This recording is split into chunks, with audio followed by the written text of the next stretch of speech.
Hello and welcome to whoever stumbled upon this video. My name is Dana and I'm very happy to have you here with me today. So today I'm making a video all about tips and tricks for nursing students. So I am a junior year while I'm recording this, almost senior year. That's crazy. I just registered for my senior classes this week and I don't know how that happened. So I'm a junior nursing student at the College of New Jersey. Super exciting. So a lot of these tips are just coming from my own personal experience, and I tutor nursing students. So I've been tutoring nursing classes for 2 years. I've tutored Anatomy 1, Anatomy 2, Nutrition, Microbiology, Lifespan, a lot of stuff. I've also helped my students with all of their classes, Chemistry, not a good time. So I think I have a little bit of knowledge about nursing to share with you guys. And I'm just gonna be looking down at this notebook, so if I keep looking off, that's why. So my first tips are all about note-taking. So note-taking is super important. It's really good, especially early on, to kind of develop your own style of how you like to take notes, because it's going to be super helpful for you later on and studying for exams. So my first big thing about note-taking is handwrite your notes. I know some people love to type notes in their computer. They say they retain stuff the same way, but I just do not believe that that's the case. Even the science has shown that people remember things better if they handwrite it. If your professor lectures really fast, you can type your notes in class if that works better for you, but I really recommend handwriting them later. Handwriting, like, that's how I know things. If I write it down, I remember it. It's so helpful, and really just that muscle memory is so important. So I like to take my notes in a particular way. I'm gonna insert a couple of pictures of my notebook. I'm pretty proud of it. I think my notebook looks kind of nice. I do have nice handwriting. Screenshot if you think it's helpful. I'm kidding, but I'm not kidding.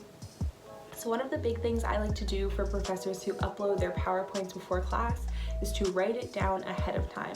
This is so helpful because I know a lot of my professors lecture really quickly and you can get stuck kind of writing and like missing half the things that they're saying. So I like to write everything down before in pencil. And then when it comes to class, I like to bring a colored pen and a highlighter. Sometimes I like to coordinate them, but you don't have to do that. And then write in all of the other things your professors say. I don't do this for all my classes. I know some of my professors read straight off the PowerPoints, and others the PowerPoint is kind of just a guide and then they say a million other things. So this is really helpful for those classes to write in all the extra stuff. Also for note taking, if you are an auditory learner and your professors let you record the lectures, totally recommend that. I used to record all my lectures and then I would never listen to them. So I stopped doing it, but I know some people like swear by that and like to re-listen and rewrite in their notes.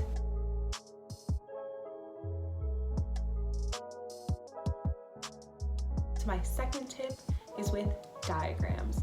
So in nursing school, you have so many different diagrams that you have to look at, especially when you're in classes like anatomy, and then even when you get into med-surg and stuff like that, you're always looking at different parts of the body, different structures, different systems. So my big thing with diagrams is don't just look at them. You're not retaining it if you're just looking at it. If you're more of an artsy person like myself, I like to draw out all my diagrams myself, draw them, color them, label them. If this doesn't work for you, you can find a lot of things online where you can print it out, color it, and label it yourself. I feel like you get so much more out of it doing it that way than just staring at it in the book. You can also place a piece of paper over the book, trace it that way, whatever works best for you.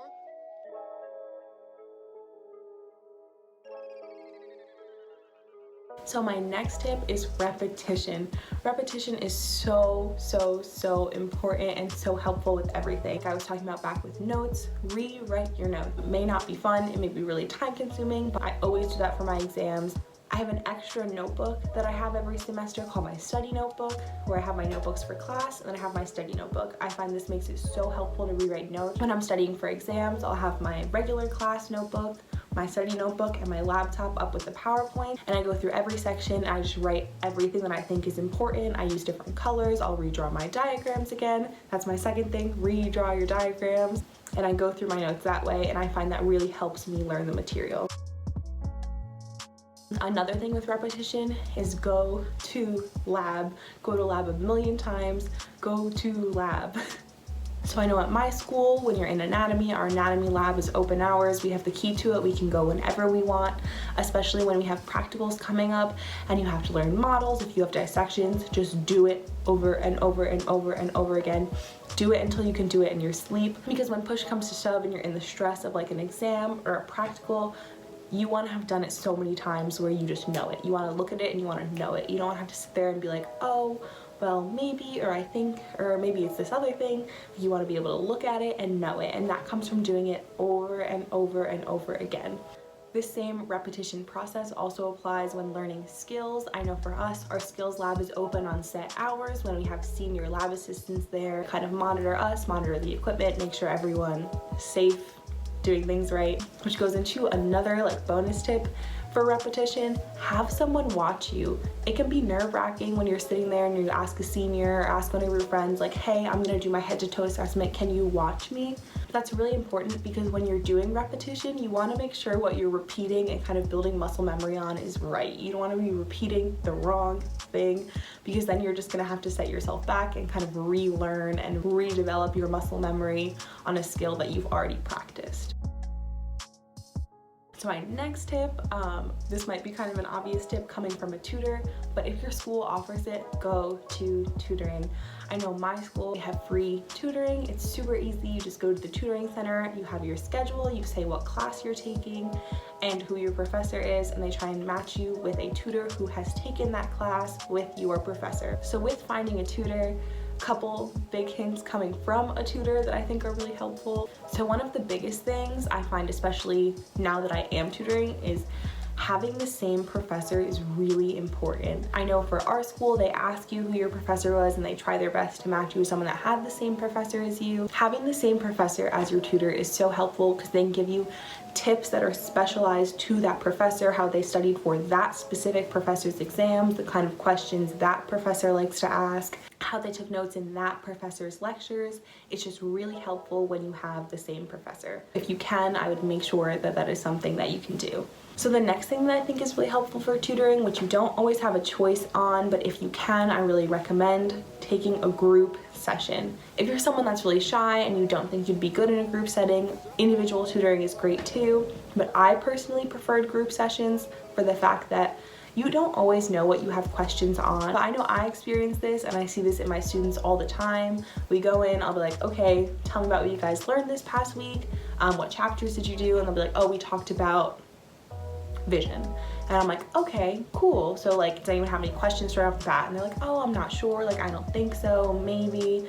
And then one person asks a question, everyone's like, oh yeah, I don't know the answer to that. So groups are just super helpful, because a lot of people will ask questions that you didn't know you don't know the answer to, and also they'll kind of bring up things that maybe your tutor isn't aware of because your tutor is not currently taking the class. So group is just so helpful, and I prefer group sessions. They also, I find they flow a lot better just from a tutor aspect, and they're just really good.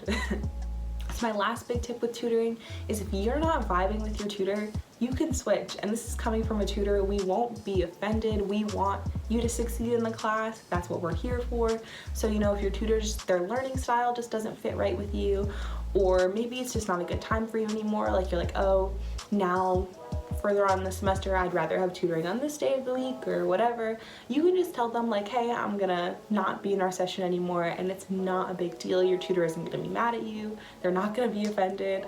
I've had students switch out of my sessions, and if it's what's best for you, it's what's best for you.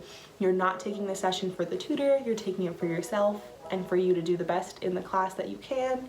So if you're not vibing, just switch. So my last little set of tips is on organization. Organization is so important no matter what your major is, but nursing is so time intensive and you always have so much going on that staying organized is super, super key. You can try all of these methods, you can try a couple of them.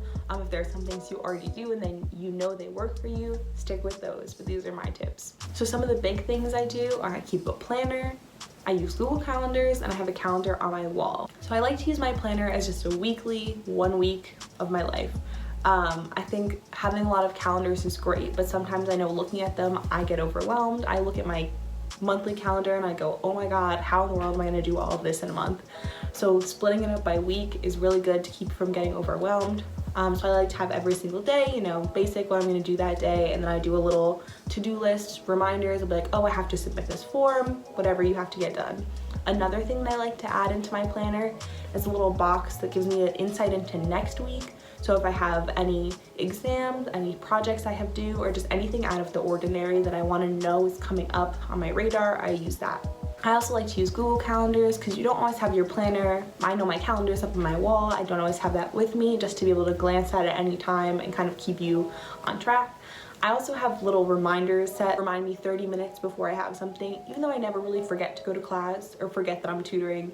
It just helps to have that, oh, okay, I have to be here in 30 minutes, so I know when it's coming up. Because sometimes you get a little distracted by what you're doing, so it's just nice, like, okay, I have this in 30 minutes. And I always use 30 minutes, but you can change it to whatever works best for you. 15 minutes before, 10 minutes before, whatever you think. So my other big tip that I like to do, and some people think I'm crazy for doing this, but in the beginning of every semester, I like to take all my syllabi, make a list of when every single thing I have is due. I write this down on a piece of paper, I color code it by class, I stick it above my desk, and every single time I submit an assignment or take an exam, I cross something off. This also helps where I can look at weeks at a time and look at what's coming up, and also it's just a really cool way to track your progress throughout the semester. I'll insert a picture of my to-do list. Sadly, now that I'm home because of coronavirus, my to-do list is at school, but I do have a copy of it on my computer. You can also use that if that works better for you. My last thing that I do is I always make to-do lists. I'll put a little post-it note. I'll either put it on my desk or put a post-it note on my computer, right in the little spot next to my trackpad. And it's just, I think it's really important to have things where you can see it everywhere. My methods may sound kind of excessive, that I literally write everything down in like 30 million places. So I like to have everything split up a bunch of different ways, the whole semester, by month, by week, and then just by like things I have to submit. I think it's just really helpful for me to kind of split everything up and have all these different ways to look at it. And also by having things on my wall, in my planner, on my computer, on my phone. It's just really helpful because I'm never away from where I can check my information, because you don't want to have to every single week go and scroll on your syllabi or be like, oh, I wonder when that's due, because that's how you get behind and you lose silly points by not submitting an assignment on time or rushing to study for an exam because you weren't on top of all the other things you had to do that week. I hope you found these tips helpful. Leave a comment down below if you are starting nursing school, if you are currently in nursing school, and just say hey, make some new nursing friends in the comments. And if you have any other tips you'd like to share, leave those down below. If you liked this video and you learned something, which I hope you did, like and subscribe. I am in the process of, or depending on when you're watching this video, have already posted some other nursing content. So if you liked this video, go check those out.